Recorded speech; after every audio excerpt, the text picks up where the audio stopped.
if you and your allies are laundering the charges of Andrei Derkash, who has now been designated a Russian agent by the Treasury Department, and yet Ron Johnson and Devin Nunes and the president himself and people like Rudy Giuliani are trying to use his laundered Russian disinformation to benefit the president politically, that's a real problem.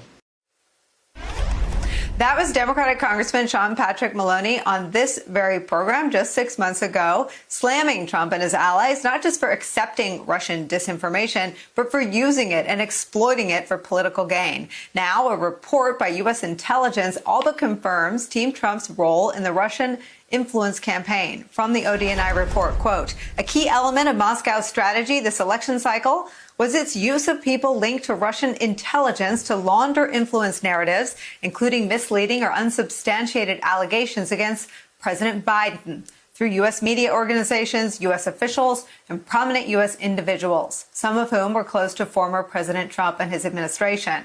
The challenge of addressing Russia's attempt to influence the election now falls to President Biden, who warned today that Putin will, quote, pay a price. Joining our conversation, Congressman Sean Patrick Maloney of New York, a member of the House Intelligence Committee. We found that sound, and it's interesting. You talk to people. We talked to Chris Krebs yesterday. You're obviously on the Intelligence Committee.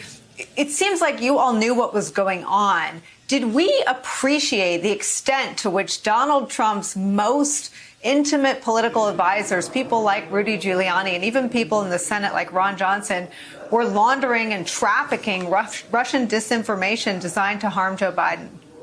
Well, I'm so proud that Chairman Adam Schiff and those of us on the Intelligence Committee, wrote into law that the agencies had to issue this report and declassify it.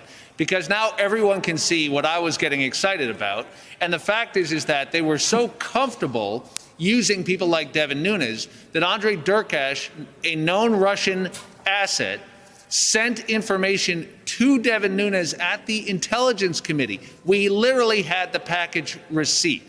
And you'll recall that what prompted that appearance on your show was that I questioned him during a hearing, an open hearing, about what was in the box, what he had received from Andrei Derkash. It was the same information, presumably, that Ron Johnson was trying to spread around using his position in the Senate as the chairman at that time of the Homeland Security Committee.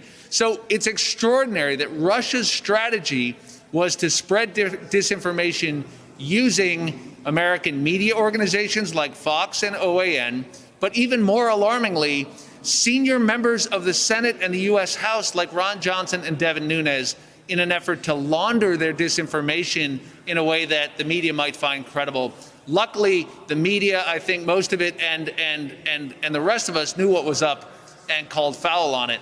But it's just an extraordinary statement about how the Republican Party has lost its way, that they would somehow talk themselves into becoming, and this is a term of art, useful idiots for the Kremlin, for Vladimir Putin. And let's not forget about Rudy Giuliani either, because all of these people were more than willing to do the bidding of a Russian dictator to try to win an American election. It's breathtaking.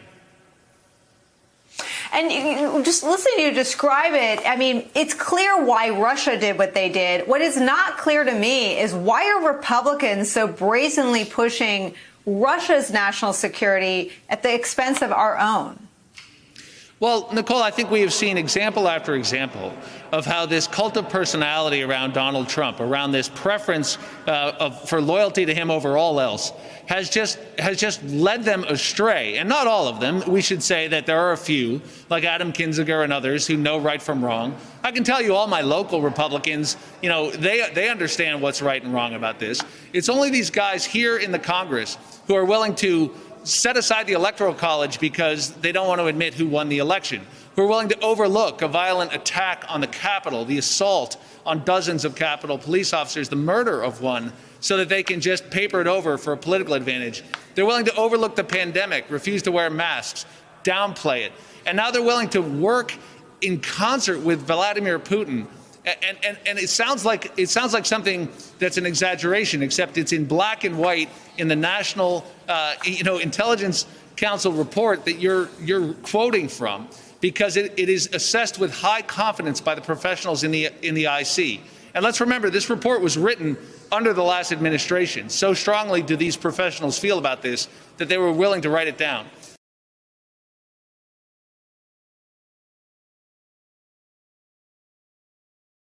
Hey, thanks for watching our YouTube channel. You should know that you can follow today's top stories and breaking news and catch up on your favorite MSNBC shows all in one place. Download the NBC News app today.